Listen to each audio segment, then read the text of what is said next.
Bonjour Caroline Rézibois. Bonjour Céline. 3 mois et demi après la sédation profonde et continue de votre mari que vous avez accompagné jusqu'au bout, comment vous allez, vous, aujourd'hui ? Écoutez, j'ai envie de dire que on fait aller, on n'a pas le choix.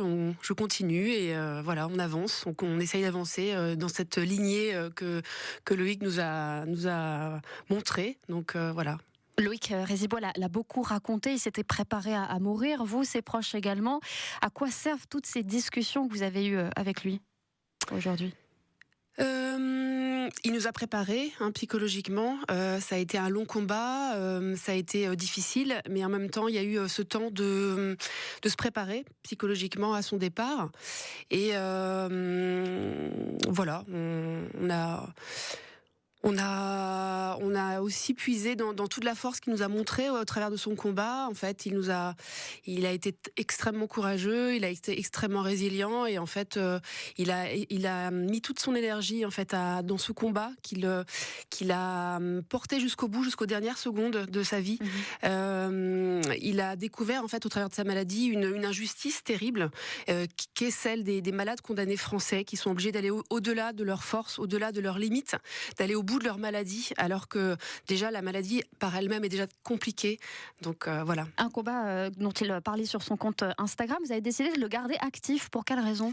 Alors c'était une demande de Loïc, il souhaitait qu'il soit actif jusqu'à ce que la loi soit promulguée et on a souhaité continuer en effet déjà pour lui et puis pour les autres aussi parce qu'il y a énormément de malades en fait qui suivent Loïc, de familles aussi et qui sont en attente que la loi évolue et donc voilà on a voulu continuer à mettre du contenu sur son compte jusqu'à ce que la loi soit promulguée. Il y a eu beaucoup d'agitation médiatique après le décès de votre mari, hommes et femmes politiques confondus, Picard y compris ici, qui vous ont présenté leurs condoléances, qui vous ont apporté leur soutien. Qu'est-ce qu'il en reste aujourd'hui de ce soutien d'alors ? Il y a alors au niveau de la communauté, sur Instagram, il y a toujours un engouement et on voit que les gens ne lâchent pas et sont en attente.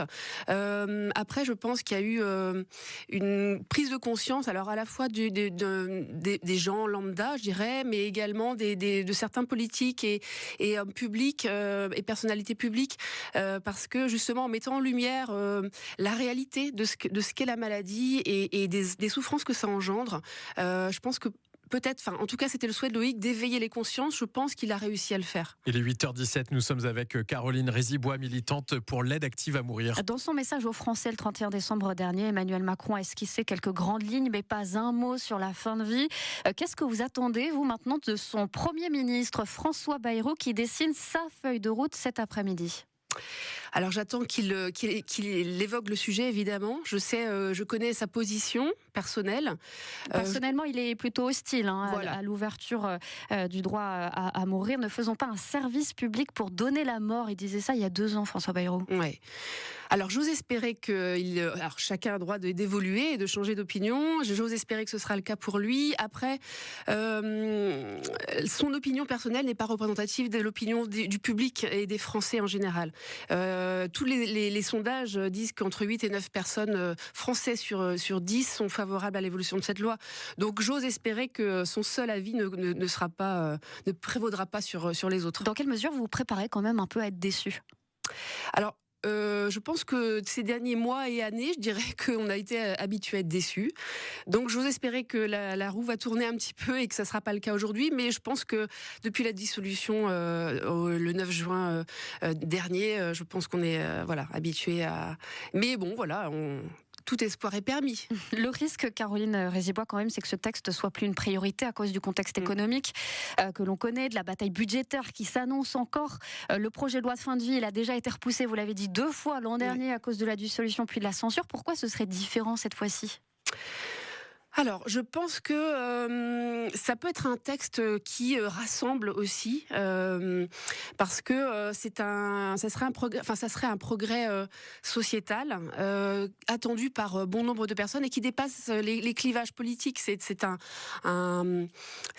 une opinion personnelle en fait, et je pense que chacun, peu importe le bord politique, peut être concerné et peut être sensible à cette cause. Donc voilà, j'ose espérer que ça va rassembler les politiques et que pour peut-être qu'ils vont pouvoir sortir une loi.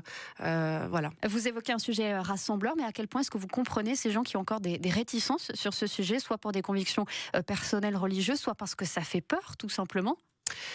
Je comprends que ça puisse faire peur. Après, chacun est libre. Je pense que ça serait bien qu'il y ait cette liberté individuelle, que chacun puisse avoir sa liberté qui n'empiète en rien sur la liberté des autres d'ailleurs, que ce soit un choix libre et éclairé de chaque personne. Une loi et permettre en tout cas à certains, parce que la loi actuelle ne permet pas, laisse sur le banc des personnes qui sont atteintes de maladies graves et incurables, et donc il faut que ça change en fait. Parce qu'il y a trop de personnes.